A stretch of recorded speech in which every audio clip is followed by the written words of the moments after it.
So this pair's got some cork damage, but split on the toes. So we'll glue that up, then grind a groove out and refill that with some cork. Ooh, she's a warm one. So it's hot. Ooh, this is seriously warm. Ah, wow. I guess I could try gloves, but I reckon I'll get stuck to the gloves all the time. And so this whole time when you're doing this sort of stuff, you're trying to keep that nice shape in the front there.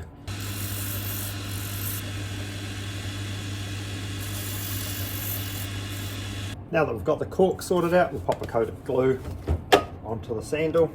This glue grips like goes to a Nike bag. Push that down in the middle, and then we'll just go around the toe here. Go pretty close to it, but it is so annoying if you take too much off.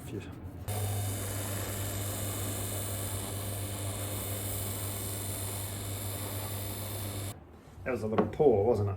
You get the gist. You don't need much. You want it as thin as possible and rub it round as if you're trying to rub it into the surface. Now we've got that footbed looking nice. We're going to go ahead, just put a little bit of polish onto these straps. It's starting to look the part. Kelly's corking you out. Here, if you're having trouble getting it looking nice, grab yourself a piece of sponge. It actually looks a lot nicer with it done this way. But so that's pretty much the cork renew all on. Here they are after we've finished the one, so you can see the comparison. They certainly look nicer. We've gone with the dark brown soling, coloured up those uppers, polished the straps, given it a coat of cork renew on the cork, and where the cork was broken, like this has got the broken cork, we've glued it down and then filled any missing cork.